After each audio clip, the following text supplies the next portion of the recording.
Hello, everyone, and welcome to the How Do I Knit That podcast. I'm your host, Sarah Dawn of Sarah Dawn's Designs, and this ninth episode of the How Do I Knit That podcast will be talking about knitting with pets and the technique of felting yarn. Yes, there's a relation, I promise, so hang in there. So, what is this podcast all about? Well, this podcast came about because I hear so many people saying, "Oh, I could never knit that, I could never make that," and I think that's really sad. I'm a firm believer in the idea that anyone can knit or crochet or quilt or whatever your chosen art is. All it takes is some knowledge, the right tools, the right techniques, and the willingness to get a little ingenious. If you're looking for the previous podcast episodes, you can find them on my Patreon, which I will link to in the video description. With that said, let's jump right in. Before we begin, a quick qualifier. My experience is with cats and dogs, so if anyone else wants to chime in about knitting with any other creatures in the comments, please feel free to do so. First, let's talk about safety. Most elements of your knit and crochet kit will pose the same threat to you as they do to your furry animals. Sharp edges, pointed needles, and pins are as much a threat to your fingers as they are to little or big paws. Make sure that pins and sewing needles are put away, so there's no chance anyone can step on them. Make sure any scissors or cutters are stored with sharp edges closed away. Sewing machine covers were a necessity for when my own dear kitty decided to happily crawl along the needle plate of my sewing machine. I had a couple scares about kitty paws and sewing machine needles. In terms of safety, the biggest difference between you and your pet is that you, presumably, are intelligent enough to know not to eat your knitting and crochet notions. Pets, not so much. Cats and dogs experience a lot of the world through taste, similar in that respect to small children, so if it can go in their mouth, they might try and eat it. And though you would never imagine trying to eat, say, a darning needle, your cat or dog just might try. Needless to say, this is not desirable from a pet safety approach. Even something that's not inherently sharp, stitch markers for example, can cause problems if ingested by a pet. Yarn is its own challenge for our four-footed friends. If they eat it, it can tangle in their digestive system, causing all sorts of nastiness that will require a vet visit. But it's also a strangulation risk. It doesn't take much for the yarn to get caught, and a happy creature bounding around can strangle themselves on a skein of yarn. This isn't super common. Most yarn is more likely to break or rip, but it is sadly a possibility. So try not to leave your yarn somewhere the critters can get at it. This also keeps them from accidentally tangling your yarn or twisting a skein, so double win there. The flip side of that is what's safe for you to eat may not be safe for your pet to eat. Many of our collective favorite foods, including chocolate, garlic, raisins, and that's just the start of the list, are things that cats and or dogs should not eat, and that they're actually toxic to them. Wait, what does this have to do with knitting? Well, many knitters enjoy a cup of tea, a few squares of chocolate, or a glass of wine as they knit. Of course, you would never feed your pets such a thing, but make sure that when you get up to get a yarn skein into your stash or go find a pattern, that your pet is not interested in your snack. This depends, of course, on the temperament of the animal in question, but considering I have a cat that tries to drink my tea behind my back, yeah, that's a thing. Well, what about crafting for our pets? Well, yes, there's just over 4,000 patterns in the Ravelry database for various items for pets, including clothes, accessories, bedding, toys, and more. And since dogs and cats are mostly colorblind, it's a great way to use up those yarn colors you might have purchased on a whim and then regretted. That said, when crafting for pets, you really do need to use, quote, workhorse yarns. You don't want something delicate that will shred easily under teeth and claws.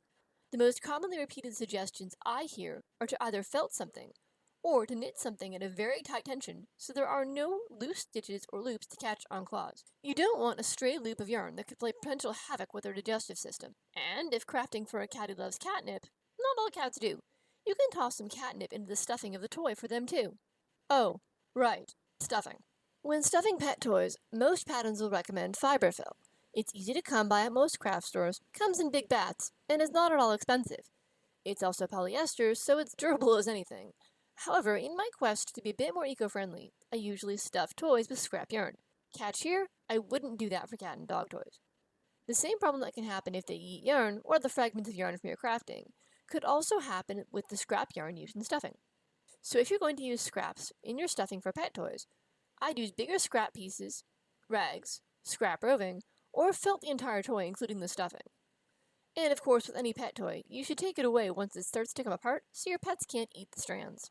What about things like dog coats? Yes, of course. Growing up, my dog had a hand-knit coat. She hated it, but she had it. And that's the first point. Depending on the temperament of your pet, they may or may not like various clothing and accessories. So, know what your furry friend will put up with and what they need, versus, oh, that's just adorable. Adorable it may be, but if they're going to chew it off in frustration, it's not worth it to the ruin of your work. Similar advice to knitting a coat for a dog applies to knitting a coat or sweater for a human. For a warm, water-resistant coat, I'd suggest wool or wool blends, and once again, felted, because puppies and kitties feel the weather just as much as the humans do. As for doggy booties, to keep the road salt off your pup's paws, well, there are a few patterns on Ravelry, but I honestly don't know if they'd hold up to the road salt and water that can happen depending on your winter climate. Salt dissolves most yarns over time, and you'd want to wash them frequently to make sure the salt didn't build up and soak through to your pup's paws. If anyone knows any more than me on that front, I'd love to hear your experiences. With that request, I think that wraps the discussion on knitting for pets. I do hope the podcast has been helpful, and if you have any further questions, don't hesitate to ask me.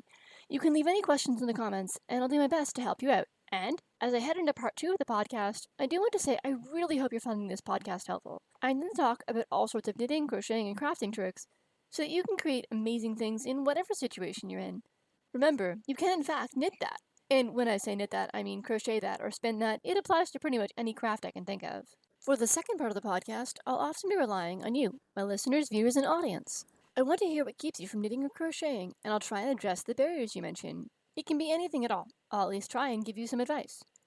If you have trouble with a particular technique, are wondering how to knit with limited or no time, or can't find tools that work for you, please reach out and I'll try and address your concern on the podcast. I'll even do pattern support provided the pattern is available for free at the source online or when I can find it at my local library. And of course, I'm able to answer questions about my own designs as well. I'll pull questions from the comments of this video and answer them on the podcast. Patrons can also submit an MP3 voice file or MP4 video file of their question over on Patreon, and I'll play that on the podcast. Well, now that I've made some suggestions as to how to safely knit with and for your furry family members, let's address a technique I mentioned several times. Let's address how to felt. What is felting? Well, the simple answer is that felting happens when wool and many other animal fibers are exposed to heat and agitation. The day-to-day answer is this is why you can shrink your wool sweater in the washer and dryer if you're not careful. So animal fibers, when viewed under a microscope, have these teeny scales on them. Human hair has this too, by the way, and you'll find a lot of this talked about in terms of hair care and dealing with knots and tangles, so there's your tangent for this podcast. When you heat animal fibers, those scales expand, like a pine cone. Then add agitation, and those scales will start to lock together, eventually creating a felted fabric. There are broadly two types of felting, needle felting and wet felting.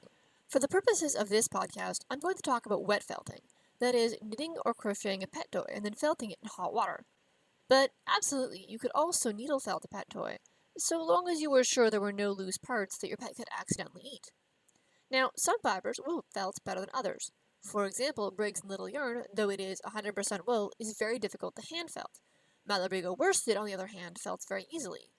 It depends on the number of variables, including the specific breed of sheep, how the yarn was spun, if the yarn has been treated, the type of dye used, the heat of your water, the amount of agitation you can produce, and more.